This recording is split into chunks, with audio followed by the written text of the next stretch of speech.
అదే RTV app వార్తల్ని క్షణాల్లో చదివే అవకాశం ఉంటుంది. ఒక న్యూస్ పేపర్, ఒక టెలివిజన్ ఛానల్ మీ చేతుల్లో ఎప్పుడూ ఉంటాయి.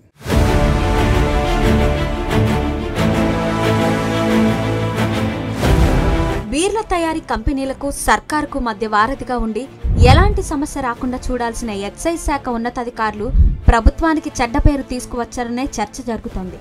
బీర్ల తయారీ కోసం రాష్ట్రంలో అనుమతి పొందిన పాత కంపెనీలతో సమన్వయం చేసుకోకుండా కొత్త కంపెనీలకు అనుమతులిచ్చి ఆ తరువాత సదరు అనుమతులు నిలిపివేసిన తీరుపై సర్వత్రా విమర్శలు వ్యక్తమవుతున్నాయి. మరోవైపు అధికారుల తీరుతో రాష్ట్రంలో బీర్ల కొరత ఏర్పడింది.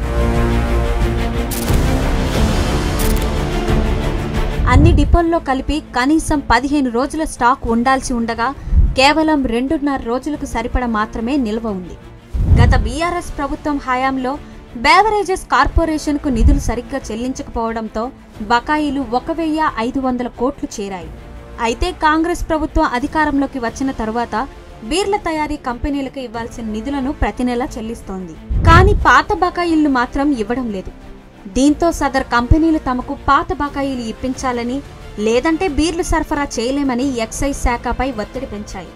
వేసవిలో సీజన్ కావడంతో బీర్లు తయారు చేసే బ్రేవరీలతో సమన్వయంతో వ్యవహరించి బీర్లను అందుబాటులోకి తేవాల్సిన ఎక్సైజ్ ఉన్నతాధికారులు రూటు మార్చారు. పాత కంపెనీలను కాదని గుట్టు చప్పుడు కాకుండా 5 కొత్త బ్రేవరీలకు అనుమతినిచ్చారు. అయితే ఈ వ్యవహారం బయటకు పొక్కడంతో కొత్త బ్రేవరీలకు బ్రేక్ వేస్తూ ఆదేశాలు జారీ చేశారు. ఎక్సైజ్ అధికారుల నిర్వాకంతో రాష్ట్రంలో బీర్ల కొరత ఏర్పడేలా ఉంది. రాష్ట్రంలో యూబీ, అన్హైజర్ బుష్, కాల్స్బర్గ్, లీలా సన్స్ కంపెనీలు అనుమతులు పొంది బీర్లు తయారు చేస్తున్నాయి.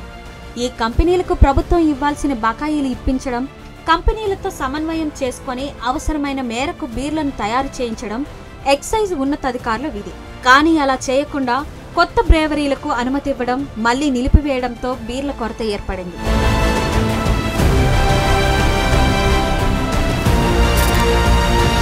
ప్రస్తుతం వర్షాలు ప్రారంభమైన నేపథ్యంలో రోజుకు 1,25,000 కేసుల బీర్లు అవసరమవుతాయని అంచనా. కానీ ప్రస్తుతం రాష్ట్రంలోని అన్ని డిపోల్లో కలిపి 3 లక్షల కేసులు మాత్రమే స్టాక్ ఉందని తెలుస్తోంది. కొత్త బ్రేవరీల పేరుతో అనుమతులిచ్చిన బీర్లలో వుడ్ పెక్కర్, హాంటర్, ఖర్జూరా, బిర్యానీ అనే బ్రాండ్లను ఉత్పత్తి చేస్తున్నాయి. కాగా కొత్తగా అనుమతిచ్చిన కంపెనీల్లో ఒక్కటి కూడా రాష్ట్రంలో ఎక్కువ మంది వినియోగించే బీర్లు తయారు చేసేవి కాకపోవడంతో బీరుబాబులు అవస్థలు పడుతున్నారు.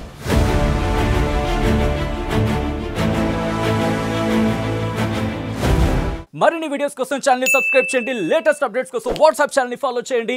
అండ్ లింక్ డిస్క్రిప్షన్ లో ఉంది.